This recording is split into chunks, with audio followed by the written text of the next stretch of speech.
There are arguments that we lose before we even finish our first sentence, not because we're wrong, but because the moment we're interrupted, dismissed, or looked at as if our opinion doesn't matter, something inside us shuts down very quickly. Our heart starts beating faster. Our voice changes. Our mind stops thinking to understand and starts thinking to defend. And from that moment on, the conversation is no longer a conversation. It becomes a form of self-defense. Many people still believe that arguments are about logic. Whoever is more right wins. But if life were that simple, there wouldn't be so many couples turning their backs on each other at night over a single sentence said while doing the dishes. There wouldn't be co-workers carrying frustration from the meeting room all the way to the parking lot. There wouldn't be people sitting in silence long after a family dinner, just because they don't know how to speak without breaking things further. The truth is, most arguments don't fall apart because of a lack of intelligence. They fall apart because emotions arrive too early. People don't hear your point first. They hear the feeling you bring into your words, a rushed tone, a tense look, a heavy word. That alone is enough to make the other person put up a wall. And once that wall is up, right or wrong often stops mattering. The first thing to hold on to in an argument is not your logic. It's your own rhythm. There's a strange way of listening that saves more conversations than people think. Don't counterattack immediately. When someone says something that makes you want to react right away, the wisest move is not to shut them down on the spot. It's to acknowledge a small part of what they said as valid. Just a small part. Yeah, I understand why you'd think that. Or, you're right, I may not have handled that well. It may sound like you're putting yourself at a disadvantage, but you're not. The person who is calm enough to recognize a piece of truth in the other person is often more in control than they realize. Because when someone prepares for impact and receives calm, instead, they pause. The atmosphere shifts, the wall lowers a little, and sometimes, just that little shift is enough to keep the conversation from collapsing. But there's something even more subtle. Often, saying less and asking better questions is far more powerful than trying to prove you're right. Some people don't change when they're argued against.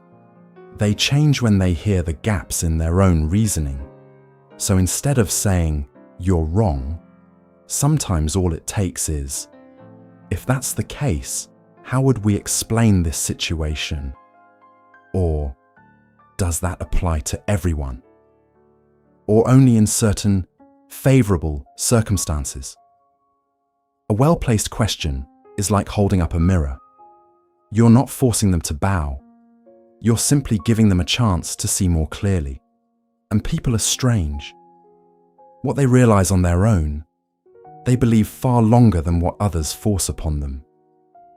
Sometimes, winning or losing in communication isn't about how much you say. It's about whether you create a space safe enough for the truth to emerge on its own. Then there's language. It seems small, but its impact runs deep.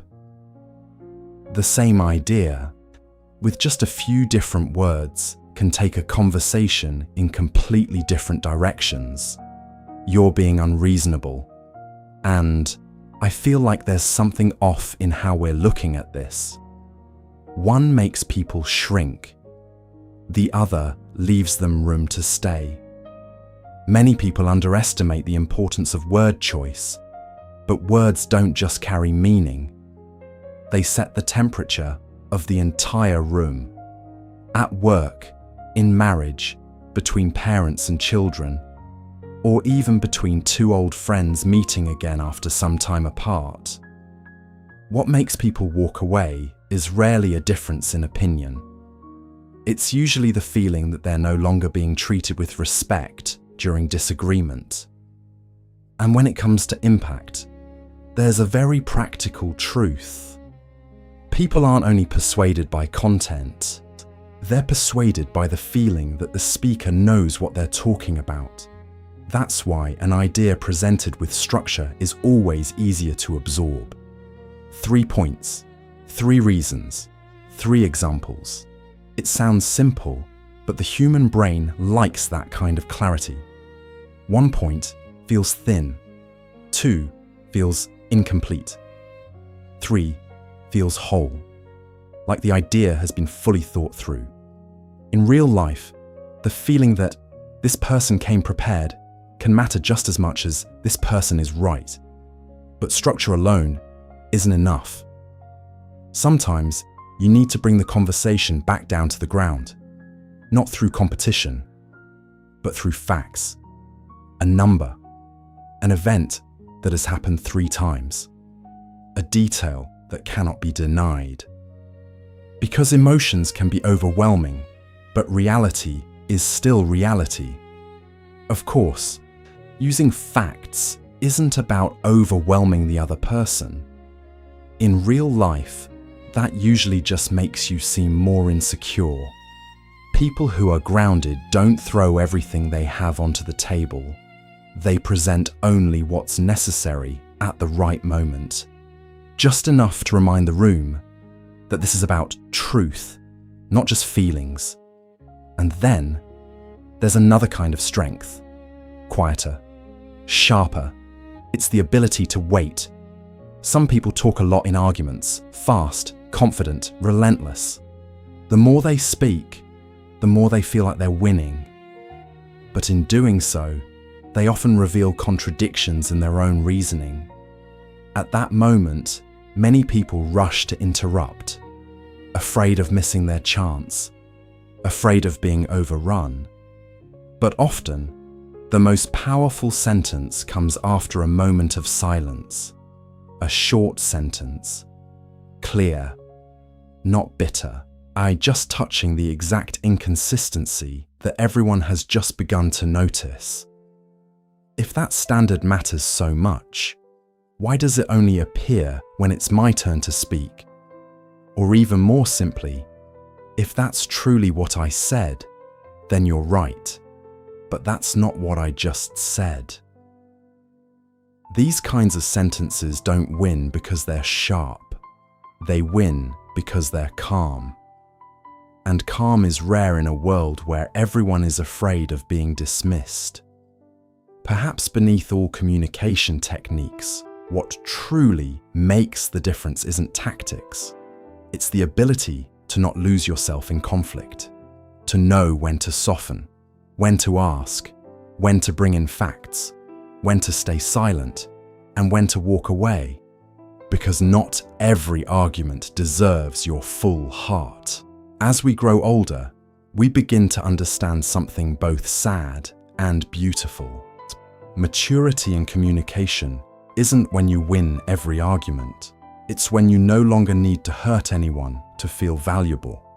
Some days, victory is simply walking away from a conversation while still keeping your dignity, without your voice breaking, without saying something you'll regret at night, without letting someone else's anger decide which version of you shows up.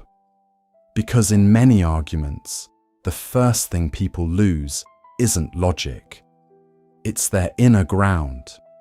And once you can hold on to that, you'll notice something strange.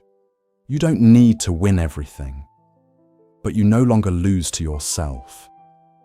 Thank you for taking the time to listen and for allowing me to be with you for the past few minutes. Have a good rest. Tomorrow is a new day. Wishing you peace and happiness.